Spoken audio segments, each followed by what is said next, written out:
The McFlurry. It is a cultural icon. It is a masterpiece of food engineering. Every single year, millions of these cups are sold across the globe. You know the sound of the machine. You know the unique shape of the square hollow spoon. You know the creamy, thick, slightly too sweet taste of the vanilla soft serve mixed with crushed toppings. But have you ever looked at that cup and realized you aren't just looking at a dessert? You are looking at the end of a massive, now multi-billion-dollar industrial chain that starts with a living, breathing animal and ends with a high-speed mechanical swirl. Most people think of a cow factory as a scary, dark place. The reality is much more complex. It is a world of high-precision robotics, sterile stainless steel, and a logistics network so tight that a 2-degree temperature change can ruin a $1 million shipment. Today, we are going behind the scenes. We are going inside the gates of the mega dairies. It begins at the source, the dairy farm. What begins at the source? The dairy farm. But this isn't the farm from your childhood storybooks. To satisfy the demand of a giant like McDonald's, you need scale. We are talking about mega dairies that house anywhere from 5,000 to 30,000 Holstein cows. Why Holsteins? Nice, because they are the high-performance athletes of the milk world. A single Holstein can produce up to 25,000 pounds of milk a year. The feed science. The process starts not with milking, but with fueling. The cow factory is powered by TMR, total mixed ration. This isn't just grass. It is a scientifically formulated slurry of corn silage, alfalfa hay, soybean meal, and distiller's grains, a byproduct of ethanol production. Nutritionists visit these farms weekly to adjust the recipe. And if the fat content in the milk drops by even 0.1%, the McFlurry texture changes. The cow is the first processor in the chain, turning massive amounts of grain into the raw white gold needed for the soft serve mix. The living conditions. In these modern facilities, cows live in freestall barns. They have sand-bedded stalls, which are like memory foam for cows, and giant fans with misting systems to keep the temperature exactly at 50 degrees Fahrenheit to 65 degrees Fahrenheit, the optimal temperature for milk production. Happy cows produce more milk, and in the industrial world, happiness is measured in liters per hour, robotic milking, and the 38-degree rule. Once the cow has processed her feed, it's time for extraction. In the old days, this was done by hand. Today, it's a ballet of stainless steel, the rotary parlor. Imagine a massive, slowly rotating carousel. The cows walk onto it willingly because they want to be relieved of the milk pressure. As the carousel turns, robotic arms or human operators in high-speed setups use laser-guided sensors to find the udder. The extraction. The milking machine uses a pulsating vacuum. It mimics the suckling of a calf, but with 100% efficiency. The milk never touches the air. It stays in a closed-loop system of glass and steel pipes. This is critical. The moment milk touches oxygen, the clock starts ticking on spoilage. The plate heat exchanger. The milk leaves the cow at about 101 degrees Fahrenheit, 38 degrees Celsius. And if it stayed at that temperature, bacteria would double every 20 minutes. To prevent this, the milk passes through a plate heat exchanger. Cold water flows on one side of a metal plate, and warm milk flows on the other. Within seconds, the milk is dropped to 38 degrees Fahrenheit. This is the cold chain. If this chain breaks at any point between the farm and the McDonald's drive-thru, the entire batch is destroyed. The tanker and the testing. Outside the barn, a massive silver tanker truck is waiting. Warms up by 1 degree over 24 hours. It warms up by 1 degree over 24 hours. The gatekeeper test. Before a single drop is pumped into the truck, the driver, who is also a certified milk grader, performs a sniff test and a snap test. They check for antibiotics. If a cow is sick and treated with medicine, her milk cannot enter the food supply. And if a tanker tests positive for antibiotics at the factory, the farmer is fined tens of thousands of dollars, and the milk is dumped. Somatic cell count. This measures the health of the cow. Temperature. If it's above 45 degrees Fahrenheit, it's rejected immediately. Once cleared, the milk is sucked into the tanker at a rate of 1,000 liters per minute. The truck then speeds off toward the central processing plant. Separation and standardization. The alchemy. Now we enter the factory proper. Then when the milk arrives at the processing plant, it is unloaded into silos that are 5 stories tall. But we can't just freeze this milk and call it a McFlurry. Raw milk is inconsistent. Some cows produce high-fat milk, some produce low-fat milk. McDonald's requires the standard, the centrifuge. The milk is fed into a separator, a centrifuge that spins at thousands of revolutions per minute. This physical force separates the heavy milk solids and water from the light cream. At this stage, the technicians have two piles. Pile A, pure heavy cream, pile B, skim milk. To make the McFlurry mix, they reconstruct the milk.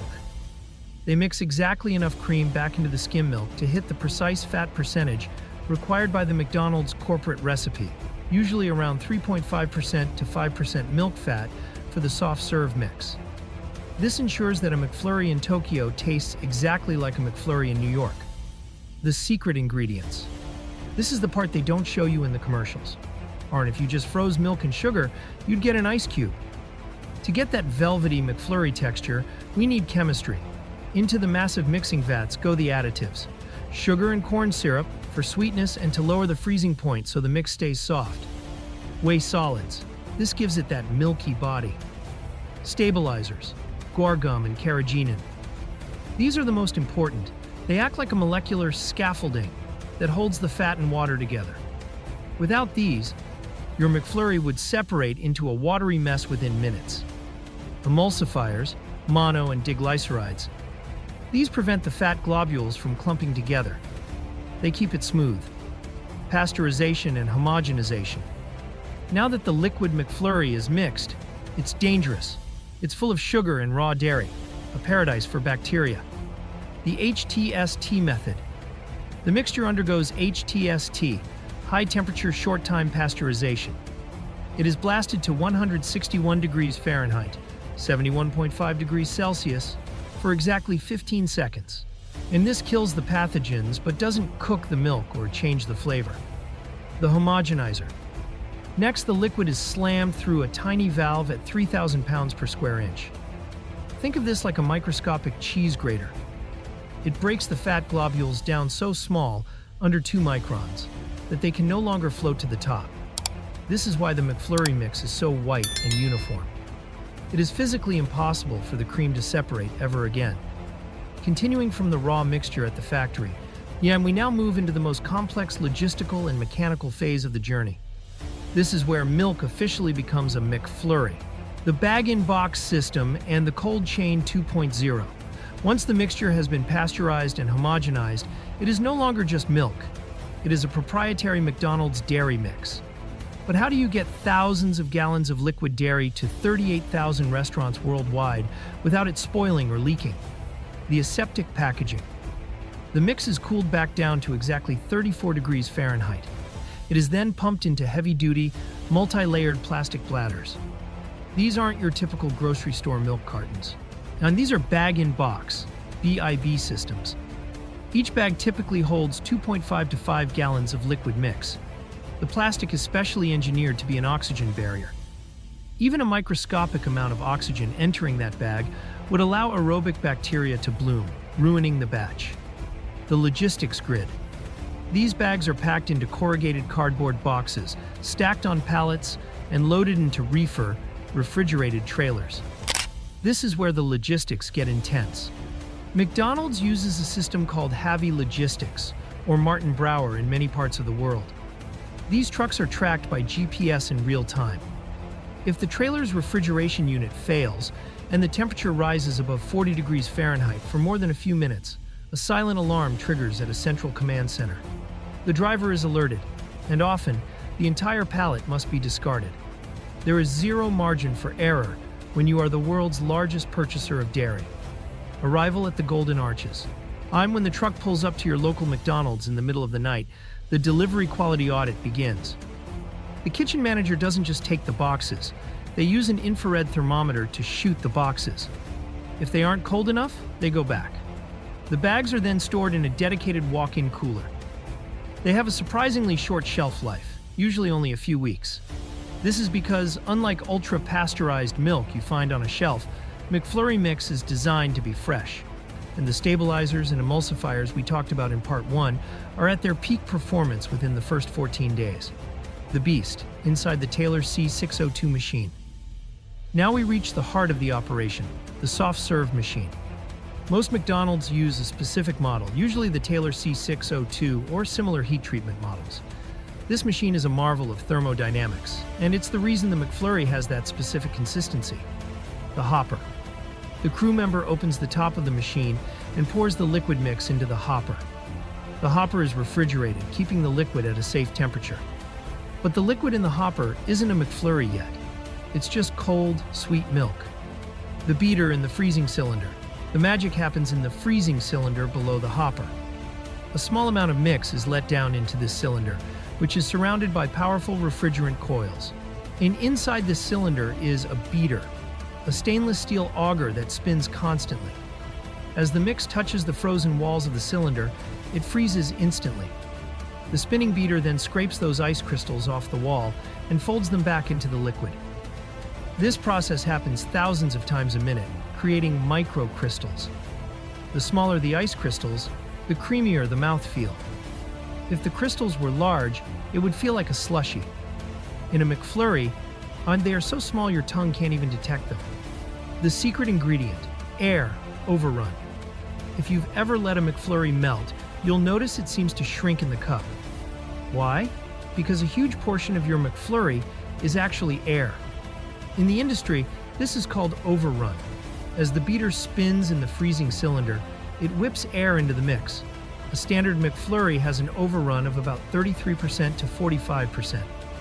This means for every gallon of liquid mix, you get nearly 1.5 gallons of soft serve. Air is vital for two reasons. Insulation. Air bubbles act as tiny insulators, preventing the cold from escaping and the heat from entering. This is why a McFlurry doesn't melt the second you walk outside. Texture. Without air, the mix would be a heavy, greasy, frozen block. The air gives it that fluffy lift that allows it to swirl. The broken machine mystery. Heat treatment. We have to address the elephant in the room. Why is the machine always broken? It's rarely a mechanical failure of the gears. It's usually the heat treatment cycle. Because the machine contains raw dairy and sugar, it is a breeding ground for bacteria like Listeria or Salmonella.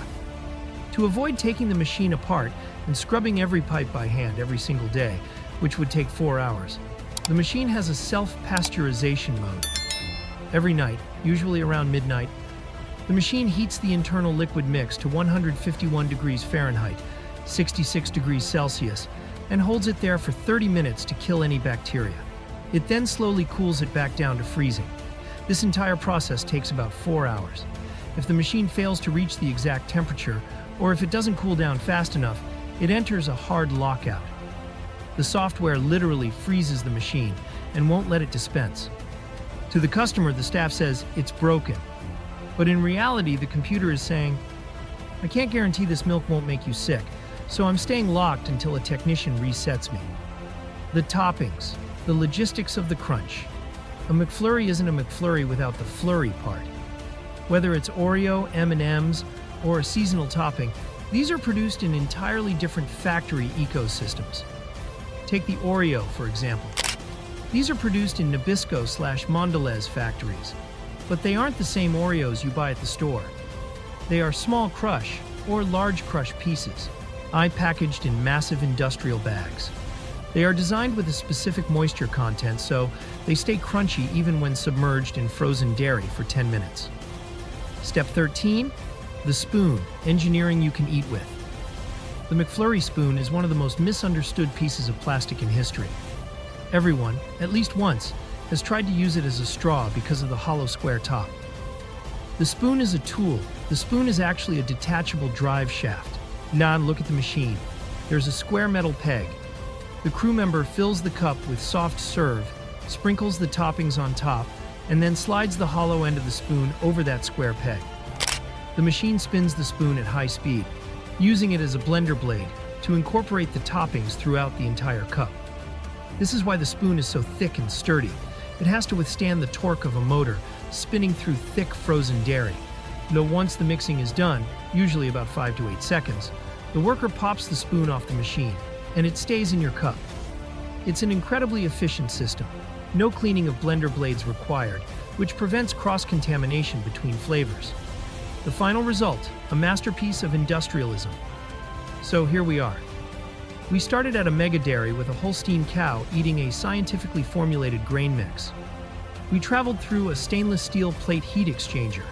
It rode in a high-tech insulated tanker, were separated and reconstructed in a centrifuge, blasted with heat to kill bacteria, slammed through a homogenizer at 3000 psi, shipped across the country in an airtight bladder, whipped with 40% air in a Taylor C602 freezer, and finally swirled by a square plastic drill bit. The McFlurry is more than just a $4 dessert. It is a testament to the just-in-time manufacturing world we live in. It represents a global collaboration between farmers, chemists, logistics experts, and software engineers. Next time you take a bite of that cold, creamy swirl, remember the cow factory. Remember the 38-degree rule. And remember that if the machine is broken, it's probably just the computer's way of making sure your treat is as safe as it is delicious. Thanks for traveling through the cow factory with us. If you'll never look at a McFlurry the same way again, hit that like button. And let us know in the comments, what's your go-to flavor? And has your local machine ever actually worked? Don't forget to subscribe for more deep dives into the food engineering that feeds the world. We'll see you in the next one.